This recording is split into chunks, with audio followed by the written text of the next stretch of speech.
On this episode of Tips from the Top Floor, we'll look at a philosophy that could help you get your photo projects done. Daniel needs help with release forms. Tony wonders about camera settings for shooting video. And you can win a t-shirt by helping find a name for a little robot. This is Tips from the Top Floor, episode 801 for Thursday, November the 30th, 2017. Tips from the top floor, tips from the top, all right, from the top floor. And another good day to all of you listening to this. Hey, how's it going? My name is Chris. This show, as usual, is coming to you from the Viewfinder Villa, right outside the gates of Hanover in Germany. All right, let's see. Oh yeah, okay. Just one little housekeeping item to get out of the way, and then we'll briefly talk about the cult of done. So, housekeeping. The future of photography. I hinted to that show last episode. Thank you all for signing up to it. It's amazing. The even now after less than 2 weeks, the amount of feedback we get. And you know, putting a podcast out there is not just making the podcast, but you have to submit it to the iTunes directory, and you have to choose categories for it. And there's lots of different categories out there, like arts and business and comedy and games and hobby and health and stuff. And then we decided for two main categories there. You can select two categories for a feed, and the main category that looked like it might be a good fit for what we were planning to do is technology, and especially one of the subcategories. It has multiple subcategories again, but the one that was the best fit was tech news, because the future, hey, there's lots of new stuff that we cover on the show every week.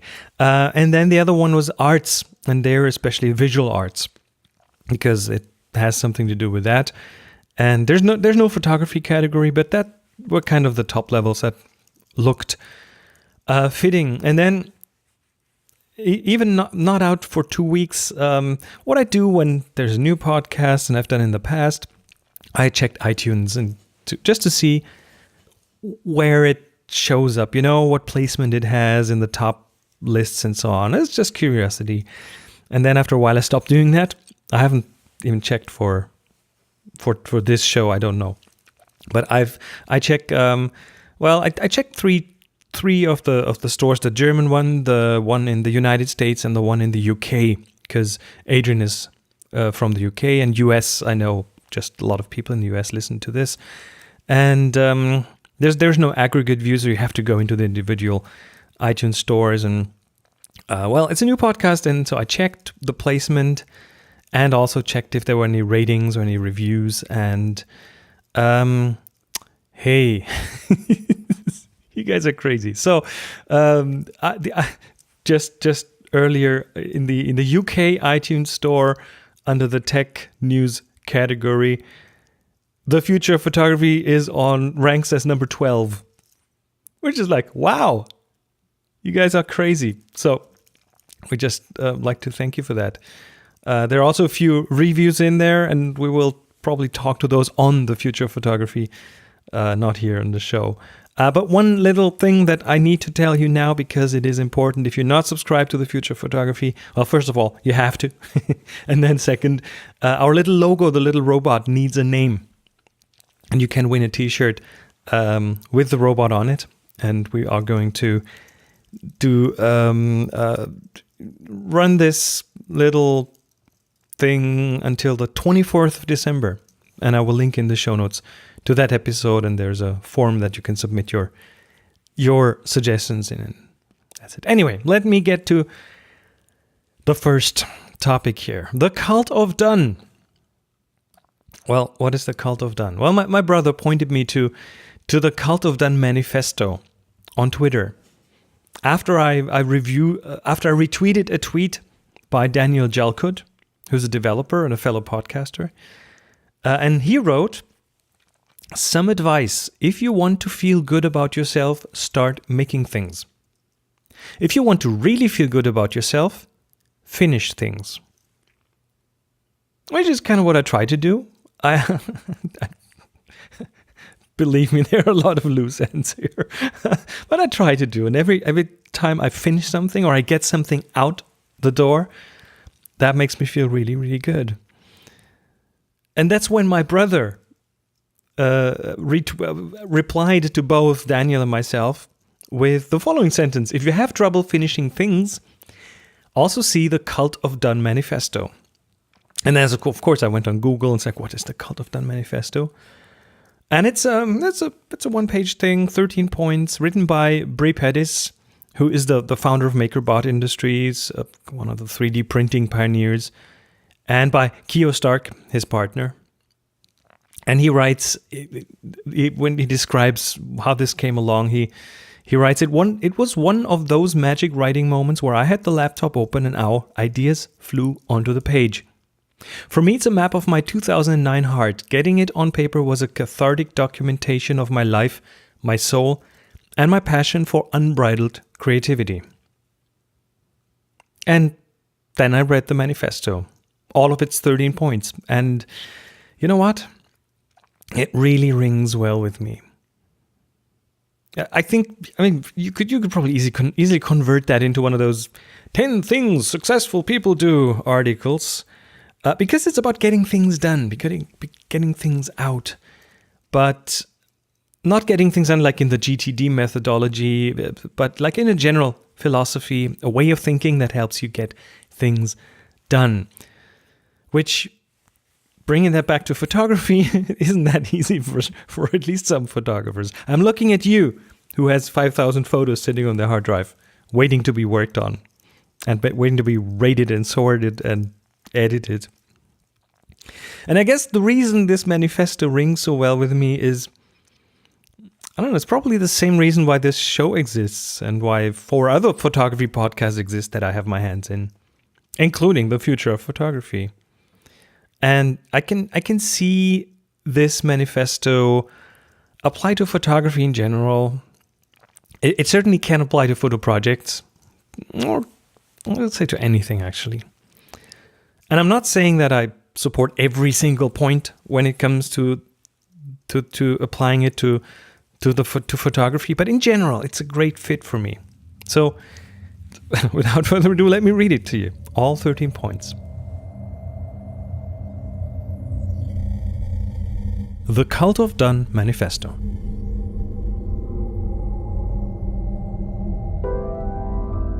1. There are 3 states of being: not knowing, action, and completion.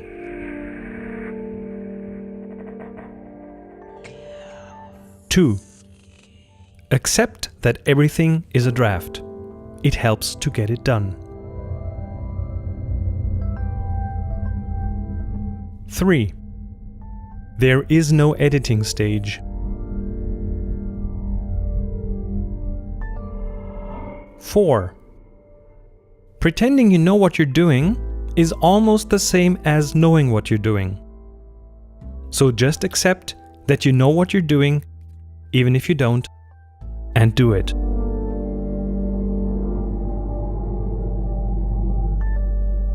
5. Banish procrastination. If you wait more than a week to get an idea done, abandon it.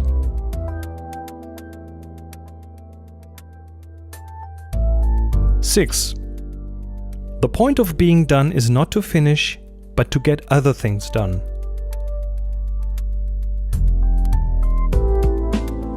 7. Once you're done, you can throw it away.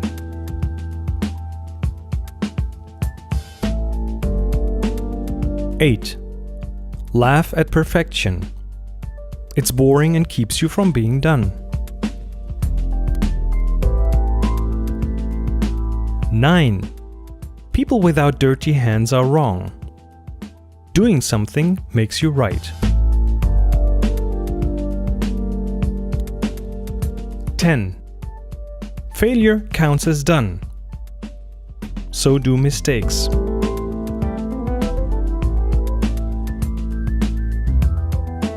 11. Destruction is a variant of done.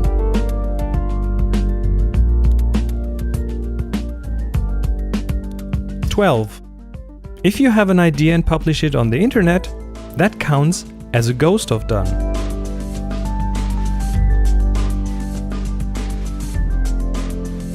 13. Done is the engine of more.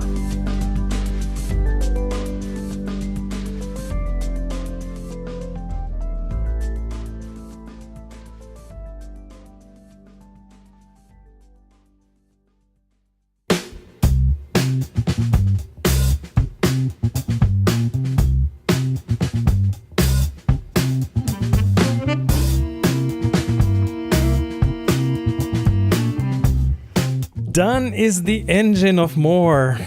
Oh, well, think about it.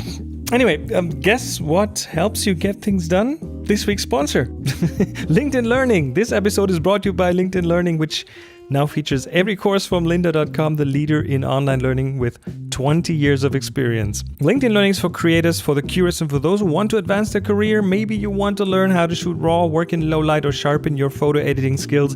Everything you need to achieve more is on LinkedIn Learning. Whether you shoot photos for work, for pleasure, or both, LinkedIn Learning can help you take your photography to the next level. Gear courses will help you get the most out of your camera, from DSLR to mirrorless to smartphone.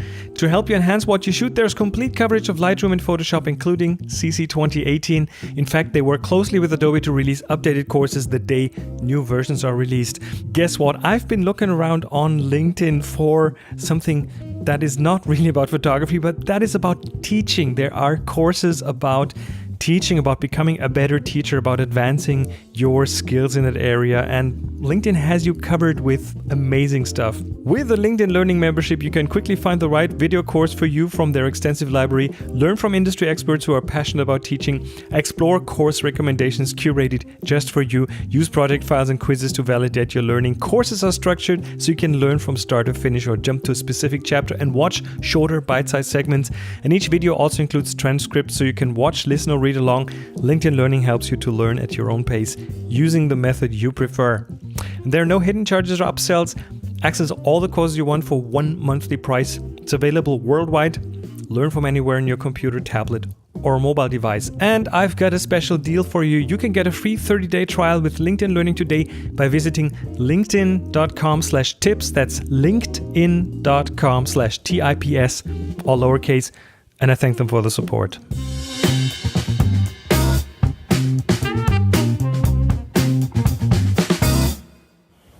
Hello, my name is Daniel Michael. I'm at Stranger on Fire on Instagram. I'm actually putting together a photo book on homelessness awareness in my city, Northern California, kind of the area, Sacramento. And I just had a question about model release forms. I know that in street photography and street style photography, a model release form isn't necessary because you're photographing in public. My question is, what if you plan on using those same photos for a photo book? Now, the photo book itself, I don't plan on making money on. In fact, I want all of the proceeds to go back to homeless shelters, feeding the homeless in my area, things like that. So I don't plan on making money off of it, but not sure if that would be considered commercial use or not. So if you could help clear that up for me, that'd be great. Thanks for the question, Daniel. That sounds like an amazing project. So congratulations to that first and foremost. Whatever I'm going to say now, I'm not a lawyer. Take everything I say with a grain of salt. Just a little warning. But in general, I think taking pictures of people in public doesn't automatically mean you can't take pictures of strangers.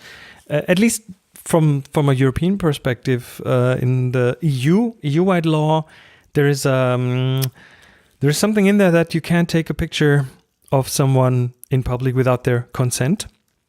And of course, now different countries, the way this works here is that there's EU law, but then different countries implement this in different ways. So it's very local. And so throughout the EU, this is not standardized at all. But in general, taking pictures in public, just my gut feel shouldn't be an issue. I know that, for example, in New York, that shouldn't be too much of an issue. But yes, you will need some form of a release form signed by them to allow you to use those photos in certain contexts. Now, there's not a standard. That's one of the big issues here. There's not a standard model release. The releases I've used so far, I've just found in Google. I haven't really consulted a lawyer. They come in different sizes and different lengths. They go from really intimidating legalese, like 5 pages of paragraphs, and some have just a sentence, something along the lines of like, hereby I allow Chris to use the photos he just took of me in his new book. Signature, done. And how legally binding those are, hey, I can't really tell you. But they are a form of contract between two parties. And depending on which jurisdiction you're in, it might be enough to just have a handshake. But then, of course, if you've got something written, that is probably something that you can later refer to in case of an issue. Now, just imagine the situation. You're in the field, especially in a street context. It might be hard to get someone to sign a form. You wave this thing in front of them after you took their photo and say, hey, I just took this picture of you. Would you sign here so I can use it in a book? So yeah, I think it's a matter of how to approach people. If I ask someone for a photo, like in a street portrait situation, I might approach them, give them a reason for the photo. It's like, hey, I'm working on a book project about X, Y, and Z, and I love this scene, and you're just perfect in there. Would you mind me taking your photo? That often gives, that first of all gives them an opportunity to object, and second, it builds some contact between you and them. It's an opportunity to build some relation there, and then show them the photo. The display on the back of our camera is one of the greatest ways to build trust with people. You show them the photo. And just imagine you wouldn't show them that. That's a weird imbalance of power in this moment. So you show them the photos, and then once you have that level of rapport, you can ask them. It's asking for the right to use it might just be much easier. But then what if you just want the photos and you have no idea if it will ever become a part of a book project? I took a lot of street photos without ever knowing that I wanted to use them in anything, just anything but my private collection. I've just had that myself, by the way, working on this wide-angle book, which is now in print in Germany and will be out in December and will go into English translation pretty soon. I'm really happy that we finally have the okay from all the publishers and all the licensing and everything sorted out, so that will be out in the United States. And I have 3 types of people photos in this book. First of all, I did not have any releases before making the book. That's just how I approached it. I didn't have any releases, but I had 3 different kinds of people photos in there. First, some friends or acquaintances that ended up on the photos, or just in general people I knew how to reach and I knew who they were, and then I asked them later for a release with like a little email saying, hey, by the way, I'm working on this project and I have this photo, attached the photo of course, and tell them that they would be perfect for a chapter on X, Y, and Z, and if they were okay to sign a release form so you could use it. And no one said no of those people that I knew. No one said no. They were all flattered. Of course, the way I wrote the email was as flattering as possible, and no one was against it. 1 or 2 asked if they could get a copy of the book in return, and of course, I'm going to do that. So that was the first kind of people. The second is I worked with a model for some of the photos, especially the portrait chapter, and the release was just a part of the contract. So I paid her, and she gave me the right to use the photos. Now I gave her the right to also use the photos in her own advertising if she ever wanted to use that for her own modeling career. So that was easy. And then, well, sometimes what I do with a third kind of people that I don't really know, is, and that's especially true in a street portrait context, is when I show them the picture, well, hey, look, this is what I just took of you. That will give them the chance to object or to like the photo. And if they like it, I will always, even if they don't like it, I will always tell them I'd be happy to send them the photo. And I ask them for a way to contact them, either an email address or a real address. And this, well, first of all, I will, of course, then send them the photo. I definitely need to keep that promise. And that builds a trust, and that makes sure they will remember you. And then I can, in most cases, if they don't change their address, I can later get a hold of them. And I can send them that same email. Hey, remember me? I'm the photographer who took a picture of you 3 years ago. And I would like to use that photo in a project and in a book. And here's what it's about. And here's the picture I want to use. Would you be okay with that? Would you be able to sign something for me? So that's the 3 different kinds of situations I can think of here. And that's how I would approach it. And by the way, I think a couple of years ago, there were a few apps that were advertised that would allow you to collect model release signatures on a smartphone, like sign here on the screen. I'm not a fan because that they don't really change anything. They don't really help.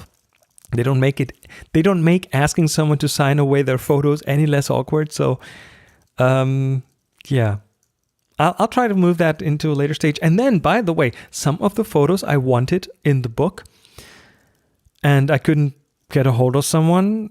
I ended up deciding that I wouldn't use them. So sometimes you have to take that option as well.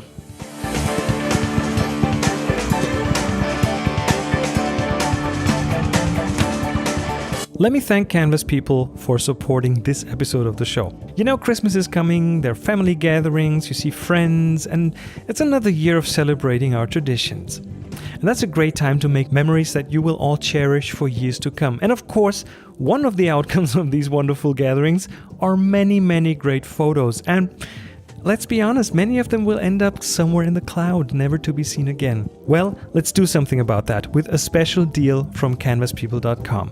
Canvas People is an easy-to-use photo-to-canvas service that takes your favorite photo memories and turns them into beautiful artwork. Don't let that wonderful photo collect dust in the cloud. Bring it to life and hang it up on your wall. A photo printed by canvaspeople.com is also a wonderful gift. All canvases are of the highest quality and made in the United States.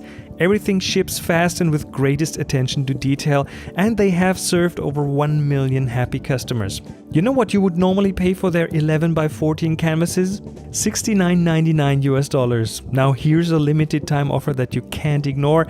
They will give you one free 11 by 14 canvas. You just pay the shipping. Yes, a $69.99 value for free. What do you have to do to get this amazing deal? Go to canvaspeople.com and use offer code TOPFLOOR at checkout. That's canvaspeople.com, promo code TOPFLOOR for a free 11 by 14 canvas print. Thank you so much for the support.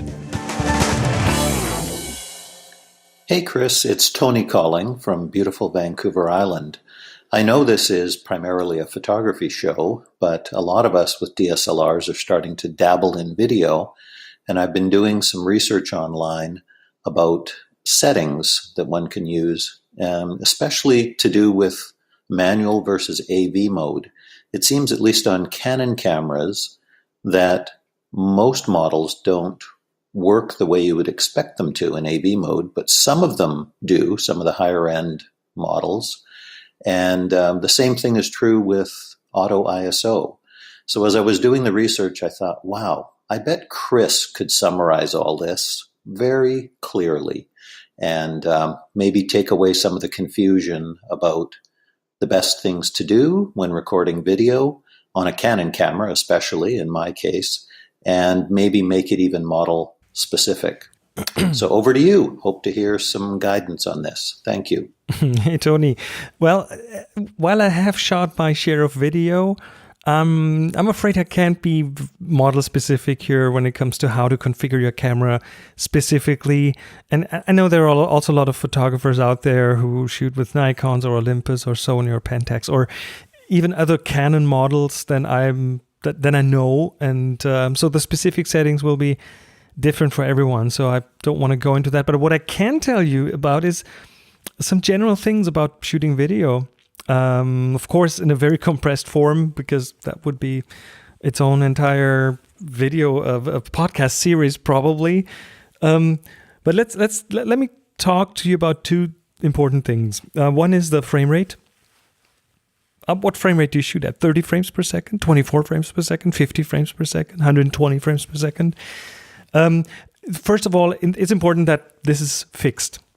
You cannot change the frame rate between your while shooting something. A fixed frame rate is kind of natural, and it kind of depends on what you want to do with the footage later. 30 frames per second or 60 frames per second is often used in web videos. 24 frames per second is more cinematic. But it also has to do with the light sources you use and where you live. Imagine you're shooting in Germany.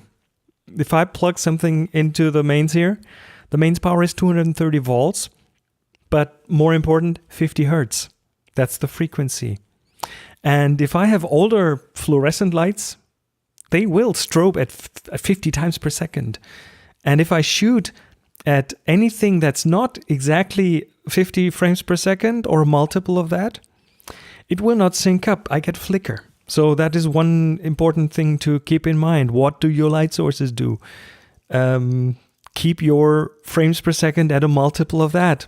Otherwise, is likely to cause problems. Now, modern LED lighting sources, LED panels, often have several kilohertz. They strobe, but they strobe very fast. So flicker is not a big problem there. Usually, it's not a problem at all. So that's the frames per second. And again, this could be it. This is an entire podcast series. The second is what we call the shutter angle. It has to do with the shutter speed. Now, this shutter angle term comes from older film cameras, movie cameras that use what's called a rotary disc shutter. It's a shutter that's a disc that rotates, and you determine the shutter speed by changing the angle of the opening in that rotary disc.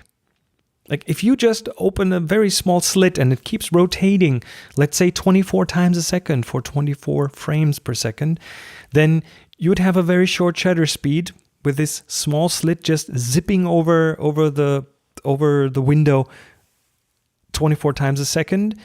If you increase that angle on the shutter disc, let's say you only have half a disc now, that means it's a 180 degree shutter angle, and it means that for 20 frames per second, you end up with, well, what is half of 24 frames per second? It's a 48th of a second. That would be a 180 degree shutter angle.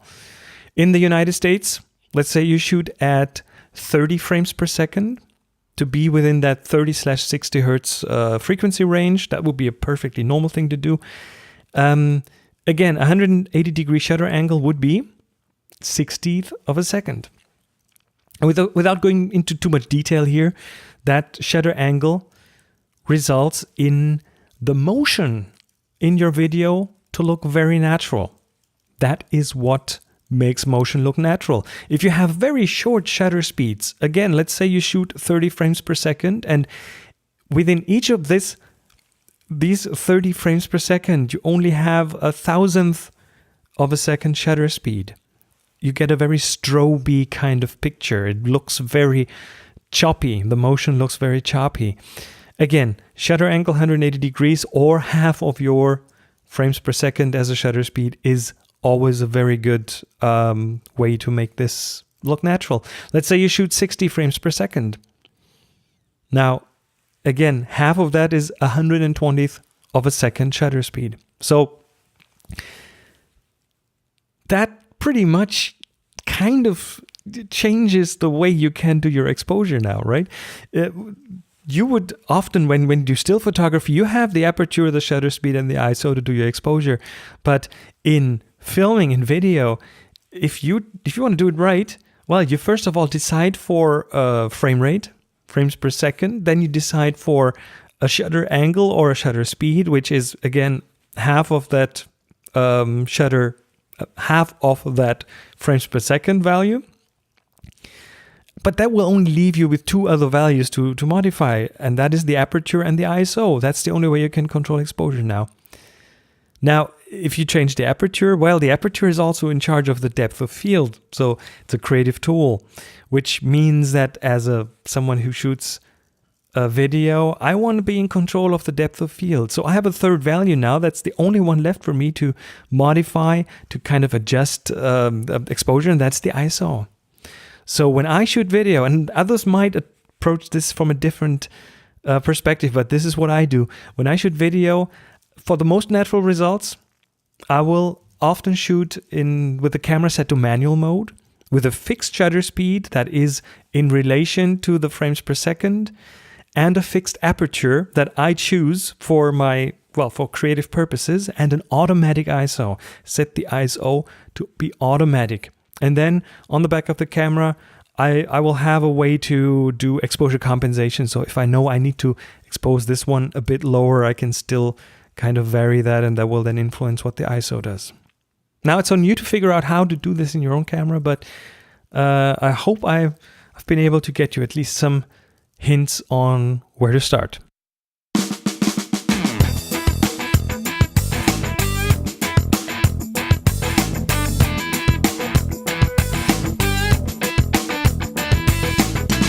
All right, that was it for this week's Tips from the Top Floor. Thank you so much for being subscribed and for listening. If you're not subscribed, go to tfttf.com and hit the subscribe button. Don't forget to check out the Cult of Done Manifesto. It's really a very important thing, I think. Link is in the show notes. Also, don't forget to help us name our robot. We'll accept your submissions at thefutureofphotography.com until December the 24th. And if you're lucky, you will win a t-shirt.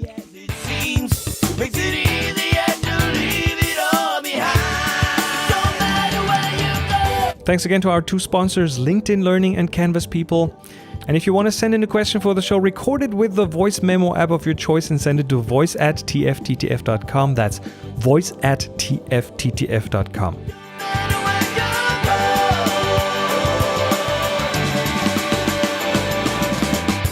And of course, a huge thank you again to all the amazing supporters. You're making all the difference. Find out more on how to support Tips from the Top Floor at tfttf.com/support.